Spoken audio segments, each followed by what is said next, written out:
এটা তো বহু চিন্তার ব্যাপার যে আমার ফ্যামিলি কোথায়, আমার বাচ্চারা কোথায়, আমি কোথায়, এবং তখন দেশের অবস্থা কি ছিল।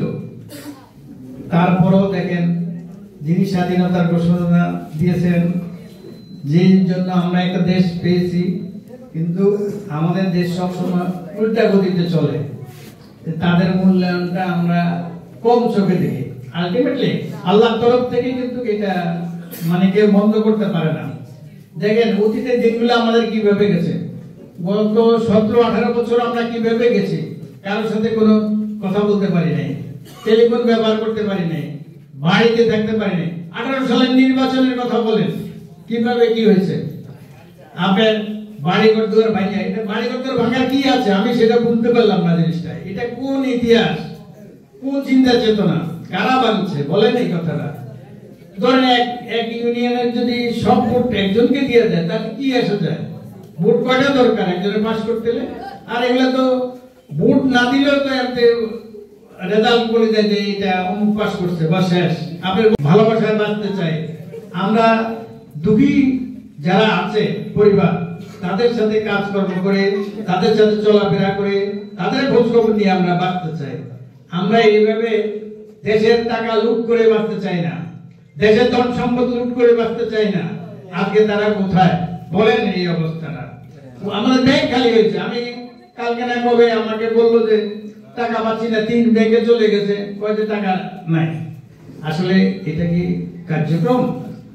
আপনি টিকে থাকতে হলে আপনার ভিতরে অনেস্টি থাকতে হবে, আপনি দেশের মানুষকে ভালোবাসতে হবে, দলকে ভালোবাসতে হবে, সাধারণ মানুষকে ভালোবাসতে হবে, মা বোনদেরকে ভালোবাসতে হবে, তাদের কাছে চলতে হবে।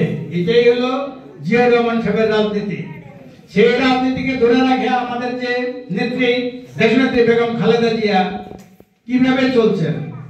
আপনি জানেন যে তার একটা বাসায় থাকার মতো একটা বাড়িও করে নাই সে, কিন্তু এখানে যেমন 1971 সন উনি রণক্ষেত্রে যুদ্ধ করে স্বাধীনতার ঘোষণা দিয়ে দেশকে স্বাধীন করেছিলেন। 1975-এর রাজনৈতিক প্রেক্ষাপট পরিবর্তনের পর জাতি যখন দিশেহারা, স্বাধীনতা যখন সম্মুখীন, তখনই তিনি রাষ্ট্র ক্ষমতায় এসেছেন, রাষ্ট্রের হাল ধরেছেন। এই বা সমর্থক হয়ে আপনাদের সম্মুখে উপস্থিত হয়ে নিজেকে অনেক ধন্য মনে করেছি। আমি সেই মহান নেতা, বাংলার রাখাল রাজা, গণতন্ত্রের প্রবক্তা, বাংলার মানুষের বাক স্বাধীনতার প্রবক্তা, যিনি নিজের জীবনকে বিলিয়ে দিয়ে এই দেশকে গণতন্ত্র পুনরুদ্ধার করেছেন, বহুদলীয় গণতন্ত্র সৃষ্টি করেছেন। এই বাংলার মানুষের দুমুঠো ভাত আহার খাবার সেই যোগ্যতা অর্জন করে দিয়েছিলেন। এখানে যারা মুরব্বী আছেন তারা জানেন, খাল খনন কর্মসূচির মাধ্যমে মানুষের হৃদয়ে, এই দেশের জনগণের হৃদয়ে শহীদ জিয়া একটা ব্র্যান্ড, একটা আদর্শ। শহীদ প্রেসিডেন্ট জিয়া রহমানের আদর্শকে আমাদের ধারণ করতে হবে। আজকে আমাদের শিক্ষণীয় বিষয় একটাই, যে শহীদ জিয়া রহমান কিভাবে রাজনীতি করেছেন। উনি খাল কাটা কর্মসূচি করেছেন, উনি নিজে খাল কেটেছেন, উনি খুব বহুদলীয় গণতন্ত্রের প্রবক্তা, উনি বহুদলীয় গণতন্ত্র, বহুদলীয় সংবাদপত্র উনি স্থাপন করেছেন। আজকে ওনার থেকে আমাদের শিখতে হবে উনি কিভাবে রাজনীতি করেছেন, উনি কিভাবে জনগণের পাশে গেছেন।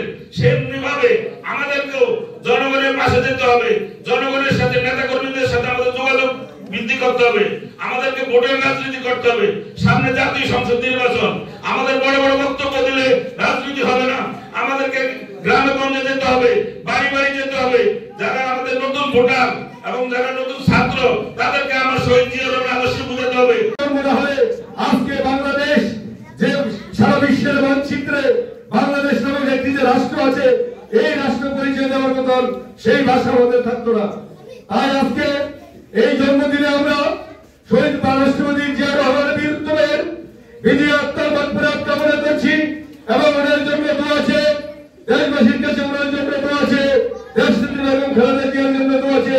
আমাদের তারিখের ফরেন বিএনপি যারা শেষের মহল্লা আজকে আমাদেরকে যখন বলে যে ওনারাই আসল বিএনপি, আমরা নকল বিএনপি, তখন দুঃখ হয়।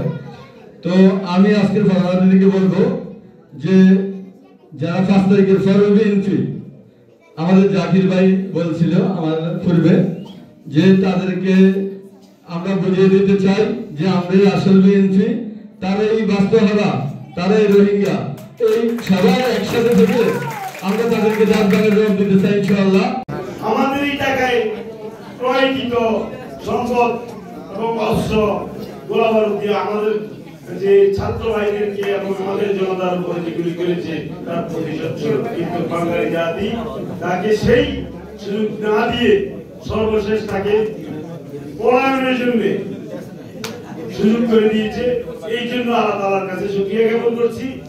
এই প্রোগ্রামে আসলে যখনই শুনি আমাদের এই লায়ন হারুনুর রশিদ সাবেক এমপি আমাদের ভাই এখানে মানে যেখানে উপস্থিত হয় আমরা ওনার ভালোবাসায়, ওনার স্নেহের মায়ার টানে আমরা এখানে সব সময় চলে আসি।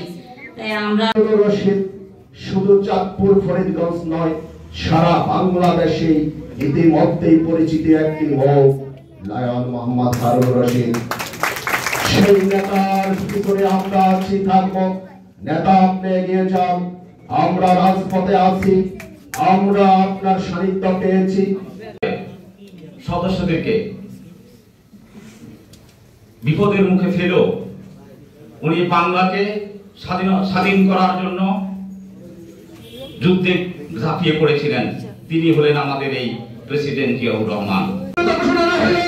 আপনি আমি আজকে এখানে শহীদ প্রেসিডেন্ট জিয়াউর রহমানের জন্ম